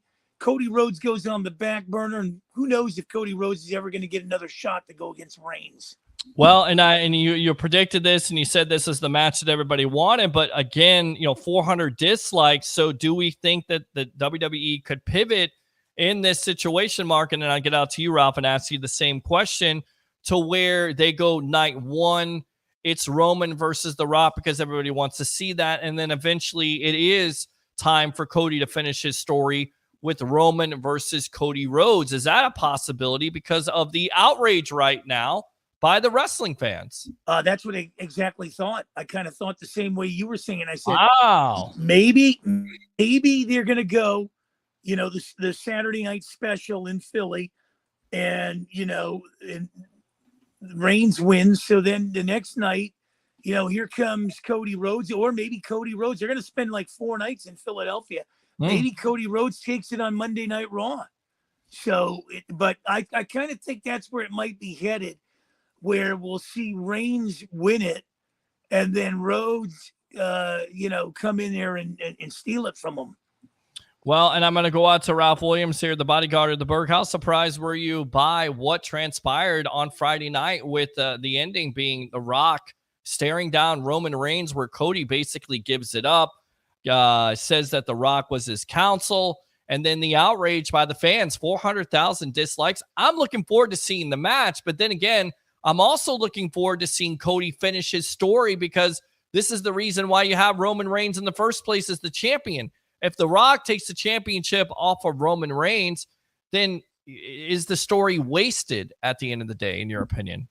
Well, things must be tough in the movie business, Peter, because that must be why The Rock is even in this match. I mean, I thought Cody Rhodes was going to fight Roman Reigns, but let me say this: I've heard some stories, I read some things that there could be a triple threat match with Cody and The Rock against Roman Reigns. That could happen. And here's the thing that happened, Peter. CM Punk getting hurt really threw a monkey wrench into this whole thing, because there were plans for CM Punk to go up against Seth Rollins, and then when he got hurt, when CM Punk got hurt, now WWE had to scramble and come up with something else, and now it's The Rock versus Roman Reigns, which you predicted, and now it's going to be Cody. Who knows what match he's going to be in? But maybe he'll fight Seth Rollins. I would suspect that's what they're going to do. Well, and Mark, a lot of people think the reason why they're doing this match is to take the publicity, the bad publicity, a black eye for WWE, a black eye for the professional wrestling world with Vince McMahon and the allegations. We'll get back to that in a moment. Do you think that's certainly possible? Because, I'm looking forward. I want to see Rock versus Roman. But I'm also realistic about this, stealing a line from my co-host here. If anybody thinks that The Rock is going to win that match, and maybe that's wrong on my part, you're out of your mind. They're going to put Roman over on The Rock. If they're going to do that, they're going to have him eclipse the Hulk Hogan record for championship days of holding the title. I don't think The Rock will beat him. I don't think anybody wants to see The Rock beat him because, The Rock is on the board of trustees, but he's a part-time guy. Everybody knows he's not going to win that match, but the intrigue is there. So, with all that being said, how do you book a match between Roman Reigns and The Rock? Or does it come down to a triple threat? And if it is a triple threat, once again, does it take the luster off of this storyline in the first place where it was just Cody versus the Bloodline? Now you have this legend and The Rock. Does it take away from the booking aspect of it all? Well, I don't think it takes away. And the people that dislike this match, maybe they should, shake their heads a little, because he just came out with a People's Champ t-shirt. So they'll sell enough of those things to compensate for the people who hate this match. Yeah. I mean, all you got to do is look at that. They're going for about $35 a pop. So, I mean, you could do the math on that one and figure it all out. But the real concern here is, and I don't want to steal anybody's thunder on this, but what do you do with drunk ass Drew McIntyre? Well, and that's the main question there. And what do you do with Seth Rollins? Because all this talk about Seth Rollins having the title for as long as he has, but now it just becomes a secondary title. And Ralph is right. I think they kind of scrambled a little bit with losing CM Punk, with losing Brock Lesnar. Now, that's a whole nother situation, not to injury, but with the PR backlash with all the allegations versus McMahon and Laurinaitis. I mean, it's a complete mess. So you miss your two superstars, and then Seth gets hurt. And then also in the background, you still have who that has the briefcase. So you're not, what's his name? Damian Priest. Damian Priest. I mean, let's say The Rock does go over on Roman Reigns and wins the title. First, you flush the storyline that you had for the last 2 years with Cody finishing the story. And then second, somebody said, well, what if he did it? What if he didn't do it in WrestleMania? Well, you did it in WrestleMania. That's the pinnacle. That's the Immortals. That's where you do a storyline. That's how you finish it up. You don't do it at SummerSlam. You do it at WrestleMania. Yeah. But let's say The Rock does win the title, and that guy cashes in the Money in the Bank, and he wins the title. It's like, where are we going here? What are we doing with this whole stuff? So I'm intrigued by it. I don't think it's going to be a triple threat. I think it's going to be a double main event. I think something's going to happen. They've done this on purpose.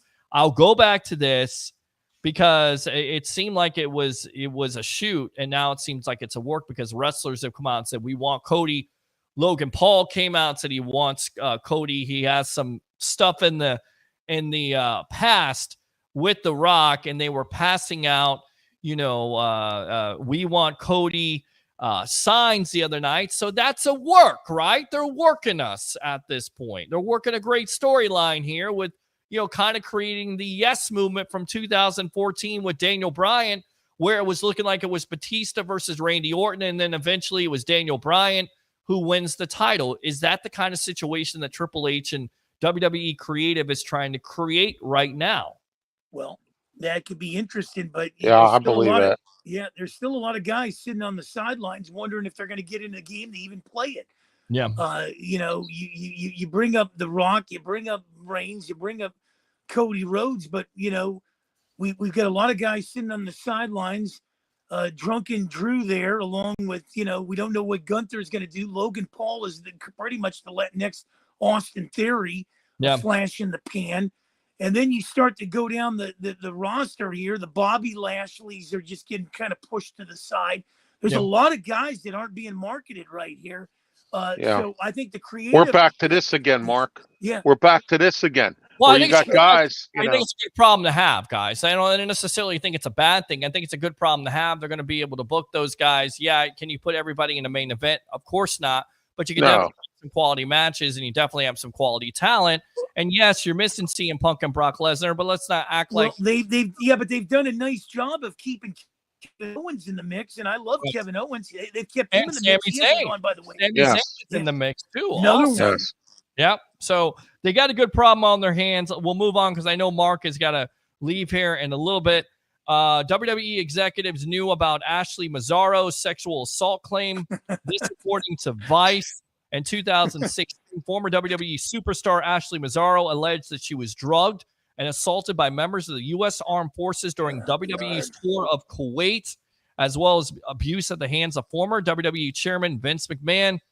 WWE denied any knowledge of her claims following Mazzaro's suicide in 2019, with the recent fallout surrounding sex trafficking allegations leveled at McMahon. Mazzaro's claims have come up again. In a new report from Vice, former WWE head of talent relations John Laurinaitis' attorney has confirmed that the former WWE executive, as well as most upper-level management, knew about Mazzaro's claim despite company denials of said knowledge. Laurinaitis' confirmation of management's knowledge corroborates the account of Ferdinand Rios, the former WWE doctor to whom Mazzaro reported the rape, who said that he reported the incident to management. What do we make of this? Because this is just getting worse and worse by the day. Laurinaitis, I mean, if this is true, it's embarrassing. It's bad. Ralph, I'll have you take the lead here. We'll go to Mark. Go ahead. Yeah, go ahead, Ralph. It's embarrassing. It's disgusting. I mean, it's totally embarrassing here. WWE has egg on their face right now. Vince McMahon, Brock Lesnar, this woman here, John Laurinaitis. By the way, I went to a SmackDown event in 2018, and one of the wrestlers looked at me wrong, and I'm suing the WWE because I need the money. So. All right, so there you go. Well, let me go out to Mark Mancini. Yes. I think the big problem here is when you start to go in these foreign countries, you got to kind of figure, how much are you going to get protection? I kind of figured when you start to go in some of these places where women are looked at as almost like second-class citizens, and I hate it when this happens, but I kind of thought something like this might surface. I had a chance to talk to John Laurinaitis a few years back, and he just seemed like a nice, in some ways a nice guy, but a little standoffish. And, the real question here is, what's this send a message to the Bella twins and the mom and everything? Wow. I mean, this is terrible. They've gone through a lot. I mean, as Cena played around with them and kind of moved on and screwed himself, and now you get Laurinaitis, and the Bella twins kind of lock the door when they're in the bathroom because here comes John, and he's not using the John. Well, and then John knew about it, so he should never ever step foot in a WWE ring again. Should never work for the organization if all true, and also should face some jail time because you look at it at the end of the day, Mazzaro killed herself, and she had to live with that and couldn't live with that. And furthermore, it's not even somebody internationally; it's somebody a part of WWE, and they wanted to hide, and they knew about this. And I guess my thing is, who else knew about this? A lot of people believe that Triple H, and I'm not sure if Triple H knew about it, but if there's any executives that knew about what was going on, and right now the allegation is McMahon knew about it, Laurinaitis knew about it, who else did? They all need to be fired, and they all need to have some jail time here with some of the allegations that are out there, because this is bad for the state of professional wrestling. This is bad for WWE. It's a black cloud right now over Titan Towers, and it's not getting any better, gentlemen. It's getting worse. It seems like day by day there's going to be more allegations. And why? Because of the lying, because of the deceit. It all leads back to Vince McMahon paying off this person, paying off that person. That's the problem. Hush money. Right, hush money. Money. They knew about this, and I feel like it seems like they did. If I'm the family of Ashley Mazzaro, I have a lawsuit versus WWE, and I am suing them for everything they got because they put this young woman through the ringer, and she was never, ever able to live that down. I mean, she killed herself because of this, and they did nothing about it. How about Bruce Pritchard? How about William Regal? I mean, you got a bunch of guys here, like you said, Peter. Like, how about Shawn Michaels? What did he know if he knew anything? How about the Road Dogg? Well, the Road Dogg is an executive. How many people knew about the Chris Benoit? That's what I'd like to know. I mean, that always goes back to Vince McMahon with egg on his face, coming out and doing a tribute, and then finding out a night later, that he was a part of it and erasing him. And now that's exactly what WWE is doing, which leads me to my next point. Erasing Vince McMahon, erasing Brock Lesnar off of games, off of this, off of the history. It's a shame because you're going to look at Vince McMahon and you say he's the creator, and then you look at these one incident, and then you go down the allegations, and just this story in itself is just it is a microcosm of that's what part of the problem, guys. Right. You'll know when people will say, well, if you go in a store and steal, a candy bar, it's not as bad as if you go in a store and hold the joint up. Well, it's still stealing. I mean, why are we creating gray areas? Mark, it's that simple. Theft is theft. Yeah. Well, I mean, it's the reason why Triple H maybe stepped away for a while, because they knew what was going on. It's the reason why maybe Shane stepped away. Again, these are just allegations, but you put Stephanie. Yeah. What happened with China? China was another one. Yeah. So many stories in wrestling, and when it goes all back, who does it lead back to? Vince McMahon. It always Vince McMahon. Yes. Yeah. When you're the captain of the ship, Peter, that's what happens. And then you have to absorb that. I mean, It's a shame, guys. It's a bad story. It continues to get worse, and we'll continue to monitor it. I know, Mark, you got to get out of here in a couple minutes. I hate like heck to leave too. Darn, I love you guys, man. I love you, man. Hey, Mark, I wanted to say, how you doing down there? Is everything all right with the weather with you and everything? 4 days of rain. I kind of feel like I'm on a Titanic on a rowboat. Wow. We got guys covering puddles out here. I got a good friend who's a meteorologist. He's actually having to make his money this week, man. It's if it's not the mudslides, it's the fires. Yeah. Well, you got. Now you got the rain.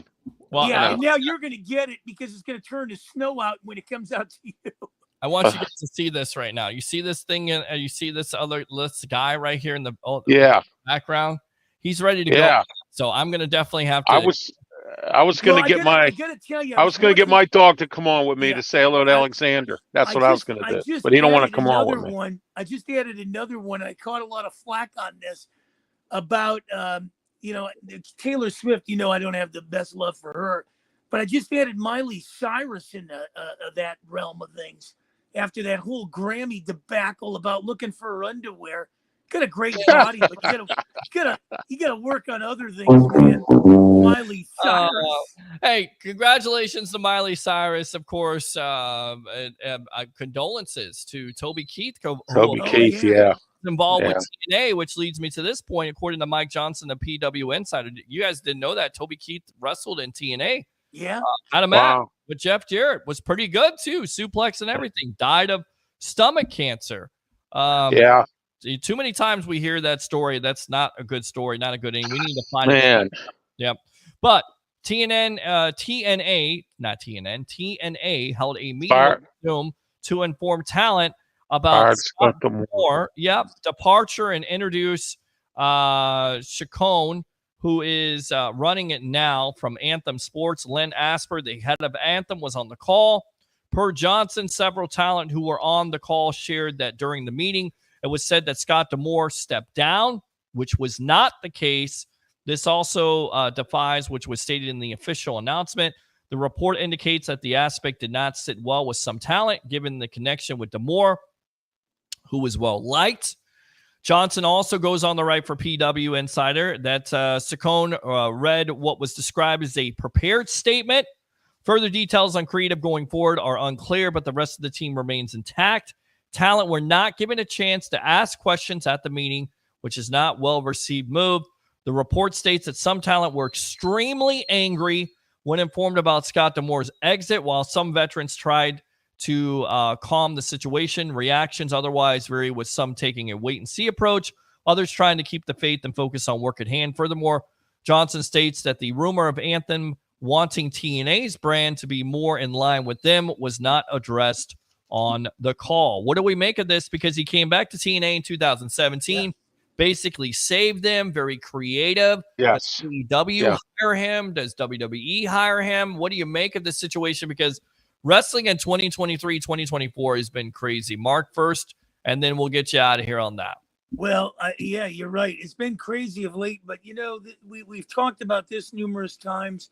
What have you done for me lately? The wrestling to me over the past few years has been a 15-minute car chase. They build you up and they discard you like yesterday's garbage. Wow. And it's sad. I mean, you see it. We've talked about it. We've broken it down. We've laid the facts. And when you see stuff like this, I mean, are you surprised? I'm not. I'm not surprised because he was a big part of them, transitioning from Impact Wrestling to TNA. Yeah. He was excited about it. He's done so much in the business. Again, a creative man. Hopefully there's no allegations out there. Again, I'm just speculating. I don't know why they decided to let him go, but it's not going to go over well with the talent. No. Yeah. No, not at all. It's not. And then on top of that, too, as you mentioned, Peter, he brought this company back. I mean, when Anthem Sports took over, they had nothing when they took it over from Dixie Carter. And now Scott D'Amore, who did all this work now, and then they're going to show him the door. I think Anthem's going to regret this because he's the one that brought like Nick Nemitz in here. He's the one that started. He brought Naomi. He brought all these wrestlers to TNA to boost up their credibility and get them back up where they need to be. They're talking about a TV contract. How are you going to do a TV contract when, you don't have the guy who built this foundation since he came back in 2017? Yeah, you're exactly right. And I will say this. I also think that there was some maybe distrust because there was somewhat of a working relationship between TNA and WWE with Jordan Grace showing up. Now go to WWE and say, the hell with this. I know I can do it. And I think that was a good thing for wrestling. I think it's a good thing for organizations. But that might not happen now because we don't know what Anthem's going to do here. Exactly. Exactly. All right, Mark, I know you got to get out of here. Go ahead and promote yourself here on the Evolution, and Ralph will Well, I'm so blessed, like I said, to be a part of this. XM 203, Series 217, WWDB out of Philadelphia. These great shows across this thing. You guys stay dry. I know next week's Valentine's I'll be out, but the 21st I'm back in. And the best thing happened yesterday. The Edmonton Oilers can't pass our Pittsburgh Penguins as far as wins. Yeah, baby. Thank you, Vegas. All right, there you go. Mark, appreciate the time as love you here on Turnbuckle Talk. Love you too, brother. We'll see how it works out on Thursday night. What the announcement is in Las Vegas. It's not about the Super Bowl. It's about WrestleMania 40 in Philadelphia. Good stuff there. Let me go out to Ralph. Ralph, go ahead and promote yourself here on Turnbuckle Talk.